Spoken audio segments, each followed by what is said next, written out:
So this is going back many years ago in Hong Kong. Now, in Hong Kong back then, villagers were basically lawless. Basically, the police only worried about the cities and the towns, and the villagers had to protect themselves. So back then, every villager knew each other. There were big families. There was lots of cousins, uncles, nephews. They're all like a massive family. Basically, this is going back many years ago, and there's 3 brothers, 2 cousins, and 2 friends, all from the same village. And they went to the city, the town, on a night out, have a few drinks, and they went to the club, the nightclubs. Back then it was like discos. But as they were there and they started drinking, getting drunk, there was a triad boss, a local triad boss, basically a loan shark. They knew him, they knew of him, and they didn't like him because he had this massive gold chain around his neck, flashing the cash, attracting the girls and all that. So they were a bit jealous. So one of them, being so drunk, went up to their table, and there was 5 of them, these members, and he said, "Have you ever seen an angel fly through the night?" And the triad gang leader with 4 of his guys sitting there going, no. And he jumps on their table, the villager jumps on their table and does his flies and urinates on all of them. Obviously a fight broke out shortly afterwards. The table gets flipped over, and there's a fight between 5 and the 7 villagers,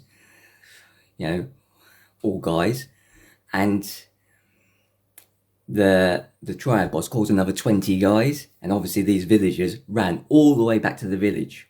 Now, it was like 4 miles, but they ran all the way back to the village.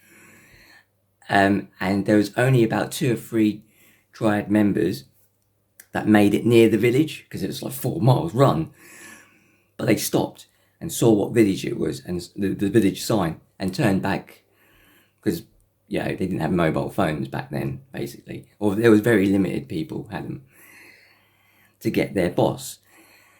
And meanwhile, the 3 brothers, 2 cousins were telling their families and all that, and their neighbours, their friends, their other friends, their friends of friends.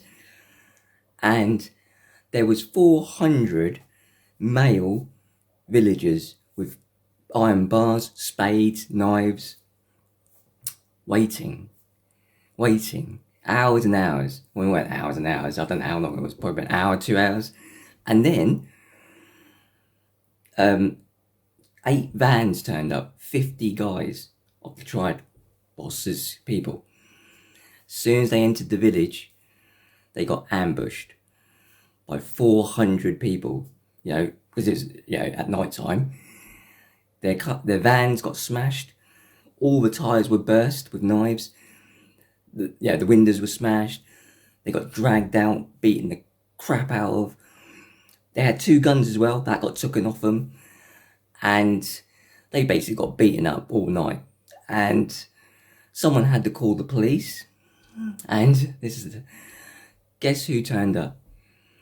Like I said, the villagers were lawless. That's why I like the police, because the police keep law and order, so you got to respect that.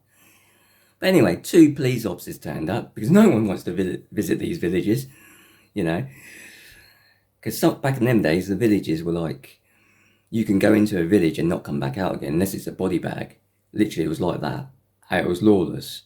So these 2 police officers said, okay, it's a dispute, let them go. Because they're all tied up and all that. And so they let them go.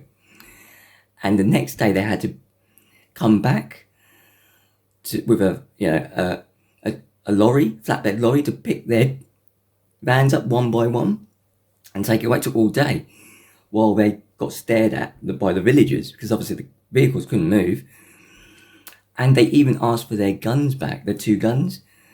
Villagers went, I don't know what you're talking about. Little that they knew, one of the villagers buried it in his back garden, you know, so... And a year later, he went back to sea with a couple of his mates, or, you know, the same village, you know, and the guns were all rusted, the bullets were all rusted. So they took it and just buried it in the mountains somewhere. And, yeah, so that was that. Villagers are they're probably not as united today as they were back then, but some villages still are, you know, so, yeah.